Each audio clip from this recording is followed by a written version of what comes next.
វគ្គទី1ក្នុងការកែឡើងក្រុងពីបែបនេះទៅជាឡានក្រុងប្រែកេងបែបនេះ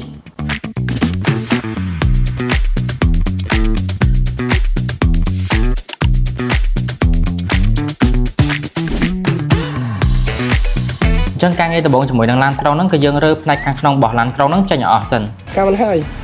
ចិត្តហើយទីថ្ងៃចិត្តហើយរើហើយជាមួយនឹងការរើផ្នែកខាងក្នុងចេញហ្នឹងគឺយើងប្រើពេល2ថ្ងៃសម្រាប់រើចេញឲ្យអស់ថ្ងៃបន្ទាប់គឺយើងធ្វើការកម្ងដែកដើម្បីយកមកផ្សារកាត់ធ្វើជាគ្រោងក្រែកេងដៃម្ដងចឹងផ្សារគ្រោងយូរអត់យូរឯគ្រោង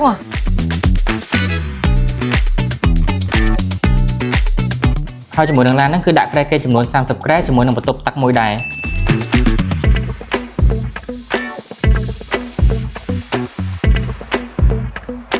ចំពោះឡានក្រុងធ្វើក្រែកេងហ្នឹងគាត់ធ្លាប់យកមកធ្វើកន្លែងយើងម្ដងហើយប៉ុន្តែឥឡូវគាត់ដាក់ឡានមកធ្វើបន្ថែមទៀតកុំភ្លេច share វីដេអូនឹងទុកផងដោយសារតែវីដេអូក្រោយគឺយើងធ្វើការកាត់ឈើចាប់ដាក់ឡើងលើឡានហ្នឹងហើយ